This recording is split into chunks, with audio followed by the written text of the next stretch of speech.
Now, make it work without you. So at this point in time, you've now created a whole series of systems that help to systematize the way that you run your business.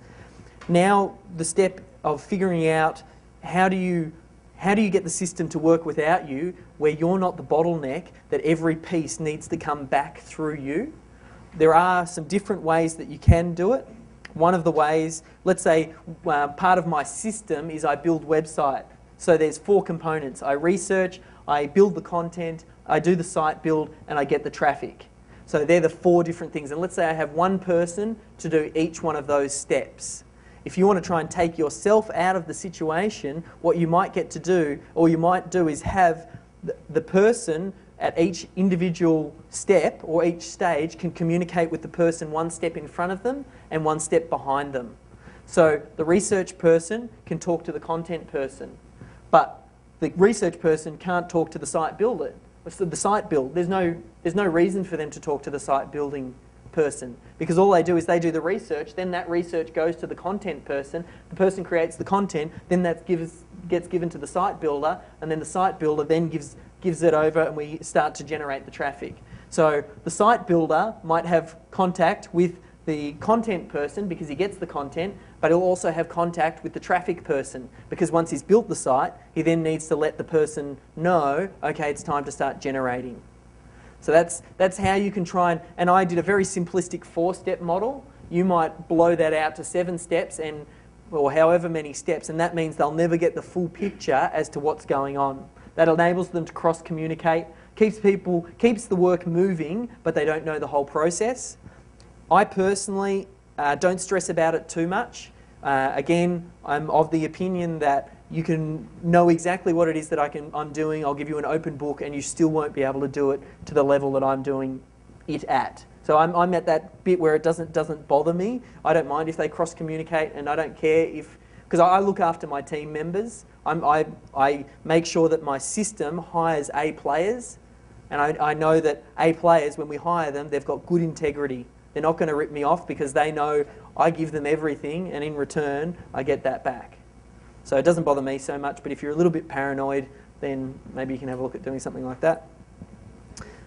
Some super pro moves. So super pro, if you want to take this to the next level, the first thing is having contingency plans. So if you get someone who does your e-zine articles, and they're the person who writes the e-zine articles, make sure you have your second in charge or someone else skilled up on how that system works. They might not be at the same level of that first person, but still have a backup person. So if for whatever reason they fall off the perch, you've got someone ready to plug straight back in.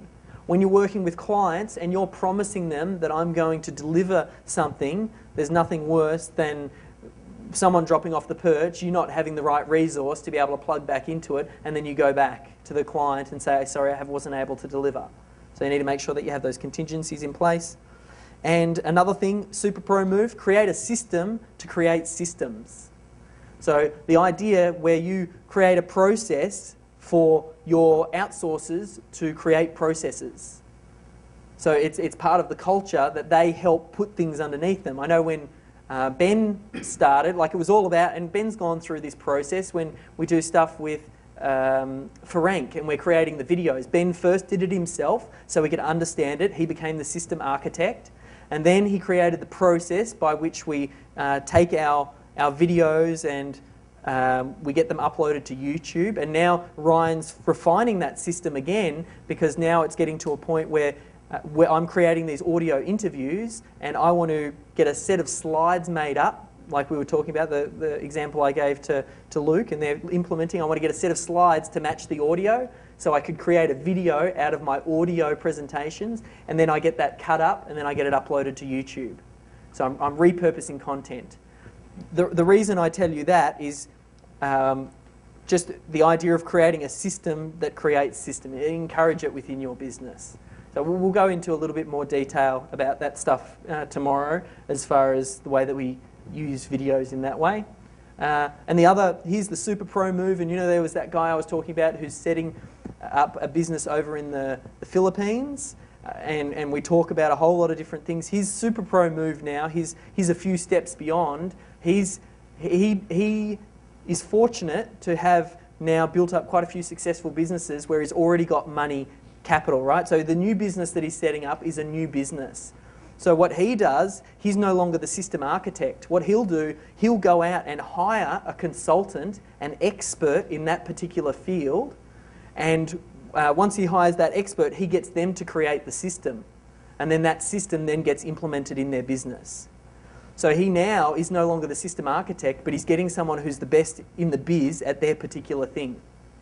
Now, a small little step that he's added into that is he's going, how does he know whether or not he's dealing with a consultant who really knows what it is that they're doing? So now what he does, he's added another little step in where he finds someone who already knows about that particular area and niche, and then they recommend the consultant, and then the consultant is the person who puts that into place. So that right there is a super pro move, and when you get to that level, you'll look back on one of those ideas as that's a big one, at least where I am now. That's a few moves ahead. Everybody's at a different stage in their process, and it's in there, and when the time's right, that's going to pop into your mind, and then you go, genius.